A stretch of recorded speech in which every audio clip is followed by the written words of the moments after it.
بنگلہ دیش کی فوج اور بیوروکریسی میں یہ سوچ پیدا ہونے لگی کہ شیخ مجیب نے ہمیں پاکستان سے علیحدہ کر کے ڈکٹیٹرشپ نافذ کر دی ہے، جو کہ ہمارے ساتھ دھوکہ ہے۔ بلاخر ایک موقع ایسا بھی آیا جب شیخ مجیب کے خلاف اسی بنگالی فوج نے بغاوت کر دی، جس فوج کو اپنے ساتھ ملا کر شیخ مجیب نے 1971 میں پاکستانی فوج سے لڑائی کی تھی۔ آج 50 سال بعد بنگلہ دیشی عوام کو احساس ہو رہا ہے کہ شیخ مجیب نے کھوکھلے نعروں کے پیچھے ہمارا اتحاد توڑ دیا۔ آج شیخ مجیب کے پتلے اور 1971 کی یادگاریں جلائی جا رہی ہیں، لیکن پچھتائے کیا ہوا جب چڑیاں چگ گئی تھے۔ اب آپ کو ایک مزے کی بات بتاؤں، 1971 میں صرف شیخ مجیب ہی پاپولسٹ لیڈر نہیں تھا، بلکہ پاکستان اور بھارت میں بھی ایک ہی وقت میں ذوالفقار علی بھٹو اور اندرا گاندھی دونوں پاپولسٹ حکمران تھے۔ پاپولسٹ لیڈر کی پہچان کیا ہوتی؟ ایک فرضی دشمن تیار کیا جاتا ہے، جیسے شیخ مجیب کا دشمن پاکستان اور پاکستانی فوج تھی۔ ذوالفقار علی بھٹو کی دشمنی شیخ مجیب اور مخالف سیاسی جماعتوں سے بن گئی۔ اندرا گاندھی نے یہی دشمنی اپنے ہمسایہ ملک پاکستان سے لے لی۔ مختصر یہ کہ ایسے پاپولسٹ لیڈر پہلے اپنا ایک دشمن کھڑا کرتے ہیں۔ موجودہ دور دیکھ لیں کہ عمران خان کی دشمن پاکستانی اسٹیبلشمنٹ ہے، جس پر سیاسی مداخلت کا الزام لگایا جاتا ہے۔ ڈونلڈ ٹرمپ کی دشمن امریکی اسٹیبلشمنٹ ہے، جس پر یہی الزام لگایا جا رہا ہے کہ وہ بھی سیاست میں مداخلت کرتے ہیں۔ کیا آپ نے غور کیا کہ ان دونوں کے بیانیے میں اتنی زیادہ مماثلت کیوں ہے؟ پاکستان میں تو پھر بھی 3 مارشل لا لگے، لیکن امریکہ میں تو مارشل لا بھی نہیں لگا۔ لیکن اب بھی آپ کو دیکھ کر حیرت ہو رہی ہوگی کہ بیانیہ جو تحریک انصاف کا ہے وہی بیانیہ ڈونلڈ ٹرمپ کا ہے۔ اس کی وجہ اسٹیبلشمنٹ نہیں، بلکہ us versus them کی ایک سوچ ہے۔ پاپولسٹ لیڈر ہمیشہ اپنے حامیوں کو ایک ایسی ذہنی سطح پر لا کر کھڑا کر دیتے ہیں جہاں ان کی کوشش ہوتی ہے کہ ہم معاشرے میں تقسیم پیدا کر کے اپنے ووٹ بینک کو بار بار آزمائیں اور اس کو بڑھاتے چلے جائیں۔ اب چلتے ہیں بھٹو دور میں۔ بھٹو نے روٹی کپڑا اور مکان کا ایک بیانیہ بنایا۔ ایک موقع پر بھٹو نے اپنی تقریر میں جہنم میں جائیں، سور کے بچے جہنم میں جائیں بول کر بنگالیوں سے نفرت کا اظہار بھی کر دیا۔ اگر بھٹو کی سیاست پاپولسٹ نہ ہوتی تو وہ شیخ مجیب کے ساتھ ایسا رویہ نہ رکھتے۔ لیکن پاپولزم میں ایک لیڈر اپنی نہیں بلکہ عوام کی باتوں کو بار بار دہراتا ہے تاکہ وہ عوام میں مزید مقبول ہو۔ اس کا فائدہ جہاں پر یہ ہے کہ آپ کی اپنی مقبولیت آسمان چھونے لگتی ہے، وہاں نقصان یہ ہے کہ عوام میں کوئی مزدور ہے، کوئی ڈاکٹر ہے، کوئی انجینئر ہے، کوئی سرکاری ملازم ہے، لیکن کوئی بھی ایسا نہیں جو کہ ملک کا نظام کیسے چلتا ہے یہ سب جانتا ہو۔ لیڈر کا کام اپنی سوچ سے ملک چلانا ہوتا ہے اور سب گروپس کو اپنے ساتھ ملا کر ایک مشترکہ سوچ پر چلانا پڑتا ہے۔ لیکن پاپولسٹ بیانیے کا ظلم یہ ہوتا ہے کہ یہاں پر آپ عوام کی رائے کے غلام بن جاتے ہیں۔ پھر نتیجہ یہی نکلتا ہے کہ بھٹو صاحب جب جلسے میں عوام سے پوچھتے ہیں کہ کیا ہمیں بنگالیوں کے ساتھ رہنا چاہیے اور عوام بولتے ہیں کہ نامنظور، تو اس پر بھٹو صاحب ہاتھ اٹھا کر بولتے ہیں کہ جہنم میں جائیں سور کے بچے، جہنم میں جائیں۔ نامنظور نامنظور، جہنم میں جائے سور کے بچے، جہنم میں جائیں۔ اب وہی بنگالی عوام جب علیحدہ ہو جاتی ہے، معاشرہ تقسیم ہو جاتا ہے، شیخ مجیب اور بھٹو کا ایجنڈا مکمل ہو جاتا ہے، تو پھر اپنے عوامی نعروں کی تکمیل کا وقت ہوتا ہے۔ تو پھر تاریخ ہمیں یہی بتاتی ہے کہ جہاں پر شیخ مجیب نے اپنی ایک پرائیویٹ آرمی بنائی، وہاں ہی بھٹو بھی مزید تقسیم پیدا کرنے کے لیے شیخ مجیب کی طرز پر فیڈرل سیکیورٹی فورس نام کا اپنا ایک ذاتی ادارہ بناتے ہیں۔ نئے سیاسی مخالفین ڈھونڈے جاتے ہیں، ان کو سزائیں دی جاتی ہیں، ریاستی ادارے قومیانے کے مقبول فیصلے کیے جاتے ہیں۔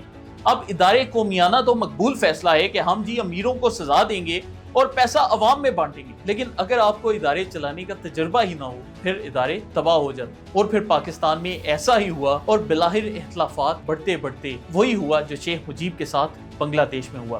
مارشل لا کے ساتھ ہی بھٹو صاحب کو بھی جان سے ہاتھ دھونا پڑا۔ کیا شیخ مجیب اور بھٹو کا ایک جیسا انجام اور ایک جیسی پالیسیاں محض اتفاق ہیں؟ ابھی رک جائیں، ہم اب اندرا گاندھی پر چلتے ہیں۔ اندرا گاندھی نے بھارتی فوج کے ذریعے شیخ مجیب کی حمایت کر کے پاکستان کو تو ٹکڑے ٹکڑے کر دیا۔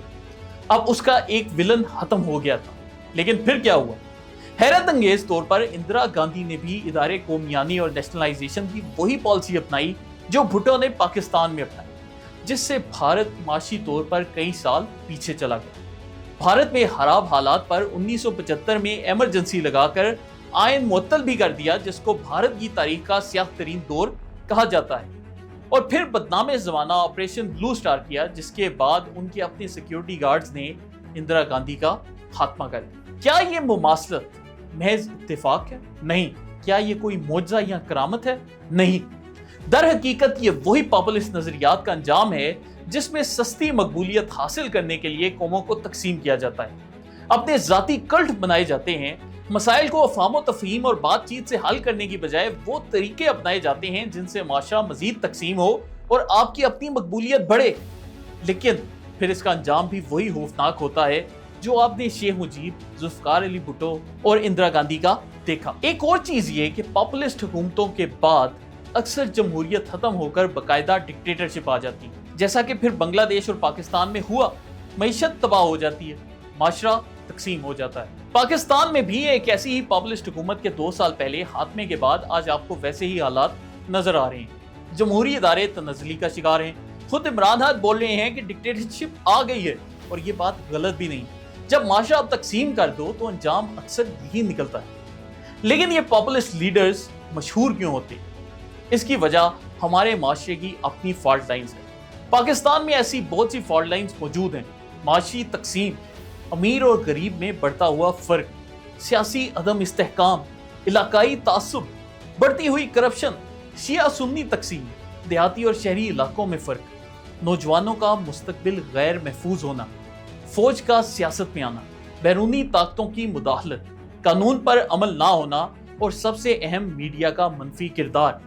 پاکستان کا مسئلہ پاپولسٹ لیڈر نہیں بلکہ یہ فالٹ لائنز ہیں جن کی وجہ سے عمران خان اور شیخ مجیب جیسے کردار پیدا ہوتے ہیں، جن کے دور میں کبھی ملک ٹوٹتا ہے تو کبھی عوام اپنی ہی افواج پر حملہ آور ہو جاتے ہیں کہ ہم حقیقی آزادی کی جنگ لڑ رہے ہیں۔ اگر ہماری ریاست کو اس سے مقابلہ کرنا ہے تو ہمیں یہ فالٹ لائنز ختم کرنا ہوں گی۔ یہ 1 ماہ یا 1 سال نہیں بلکہ کم از کم اگلے 10 سے 15 سال کی محنت ہے۔ لیکن اگر ہم یہ فالٹ لائنز کو ختم کرنے میں کامیاب ہو گئے تو پاکستان آنے والے دور میں دنیا کی ایک معاشی سپر پاور بن کر ابھر سکتا ہے۔ ہمیں موجودہ حالات دیکھ کر بے شک یہ ناممکن لگے، لیکن دنیا کے سب سے بڑے معاشی ادارے گولڈمین سیکس نے یہ پیشن گوئی کر کے چند ماہ پہلے دنیا کو پریشان کر دیا کہ پاکستان 2075 میں دنیا کی 6ٹھی سب سے بڑی معاشی طاقت بن سکتا ہے۔